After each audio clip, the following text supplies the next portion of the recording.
the first real connection and companionship they both probably had their whole lives were each other, and they were forced to kill each other. Forced to kill their true love, you could really say. I did see some people say that maybe a part of the reason her health is deteriorating is because of however they heal them throughout all their games, and maybe it's just finally caught up to her. I thought that was an interesting theory. Not the girl she fights. That's not who she normally sees, right? So, like, I'm not gonna beat you senseless, tied up. Like, I want you to fucking try. Interesting how we're tying back to the opening scene. So this is supposed to represent her death scene, but we just never know when her death scene's going to approach. That's an interesting piece of symbolism for the opening. Honestly, just the flailing is so realistic. Oh, I think she stabbed her in the throat. Woo! See, I thought that was the sound of her repeatedly stabbing, not running. Like, it's so clumsy, it's so borderlines Looney Tunes, but I mean, that's what makes it so realistic. It's that franticness of real life. I mean, to be fair, she looks like she could probably kill us. Apparently, she can also pick us up and throw us, which, I gotta be honest, I didn't think the kid had it in her, but here we are. Wow! And then she had the crazy movements, the turrets lock onto her. Blast away, motherfucker. This episode is traumatizing, though. Clever as fuck. A lot of luck, but traumatizing. What I thought was going to happen pretty much happened.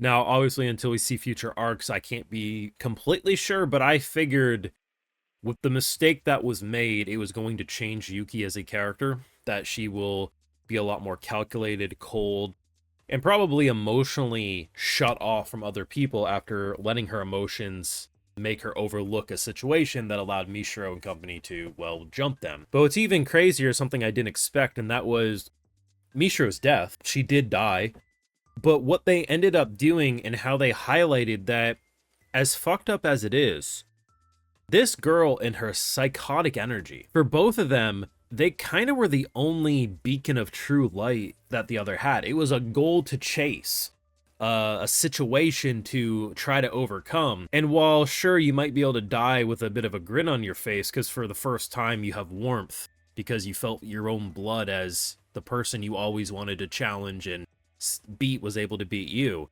How heartbreaking is it that the only real happiness and warmth you had was when you were fighting to the death? And it's very blink and you miss it. You might not even be able to quite tell here because it happened so much, but Mishiro was smiling as she was about to die. And as she sinks to the bottom, that's her warmth, that's her comfort. And the tonal whiplash of going home to this empty, cold, lonely apartment.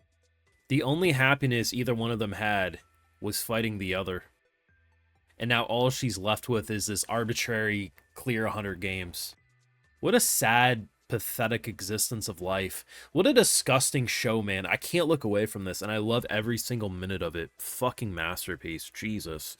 Now you know what to do, though. You got this far in the video. Help show your sports. Drop a like, subscribe, ring that bell if you haven't already. And Patreon, you can catch my full live reactions, all this and more, which does help fund the channel and videos just like these, so do consider supporting if you enjoy my content. Now, not sure if this will be the new day of the week we do this, mainly because it doesn't have large viewership anyway. I figure the people who check it out anyway will check it out the following day. It's not really going to benefit me doing it same day, and there's other shows that would benefit more. That's the theory right now. We'll see if it happens. You can't tell me, though, this is an ugly show. It's a minimalist show. There's a lot of shots like these where you don't have faces and stuff, but man, this show is just so fucking cool to look at. I thought this scene was fucking brilliant. So this little psycho child had a mission that, hey, if I don't return, it's up to you to take over my role, and that role is to kill her. So the idea of, like, I can't win against this psychotic little Chucky doll, so I'm going to try my hand at luck. And some luck was involved, but there also was a strategy. So seemingly the way this works, right, these turrets, if you don't have a plate and you try to walk to the goal, boom, boom, you die. Now, of course, our girl, I don't think had a plate, because when she killed Mishiro, Mishiro didn't end up taking the plate from the little girl. So in theory, no one had a plate here other than said little girl. I think her name was Riko.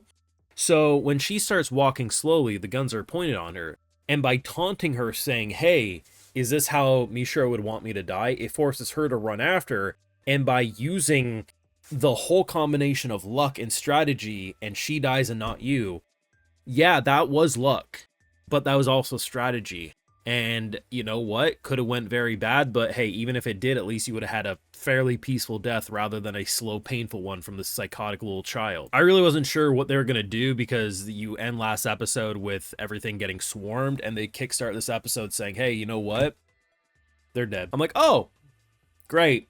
That's fucking wonderful. The fact that she repeats all of their names too at the end, that hit her. And I said last week, I felt like we were at a turning point because while she's been calculated, she also has empathy. She has feelings of, you know, wanting to help people, but if push comes to shove, she can do what needs to be done. I feel like after this game, it's going to be very different from here on out. The only way I see that being different is if we focus on any games prior to this moment. Because any games after this moment, I think this is going to be a very different character. And I think people might want to say, oh, she's already been kind of an emotionless character to begin with, but there actually is so much depth to her character.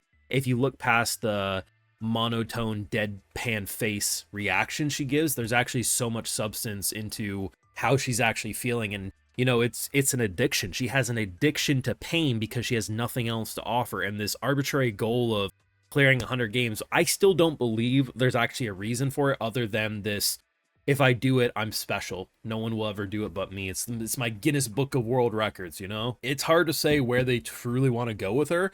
And we may never, this may be a one-season show. We may never know, but that might honestly add to the emotion to it. Unfortunately, I can't find it. I forget where it was in the episode, but they highlight the road scene, which is what they use for the opening. You know, how she looks down at the freeway, and then the camera goes down, and then you see a car approaching.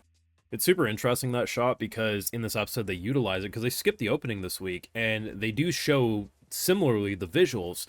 And it's interesting how it is our character. It is our main character, Yuuki. And I think the fact that the opening symbolizes you don't know when she's going to get run over, when she's not going to be able to get back up, but at some point that will be her end. There's no room for interpretation. Her life will end in a tragedy. It's just we don't know when. And I think by utilizing that as symbolism is such an effective touch because there isn't a light at the end of the tunnel. Death only awaits. It's just how long can she prolong that?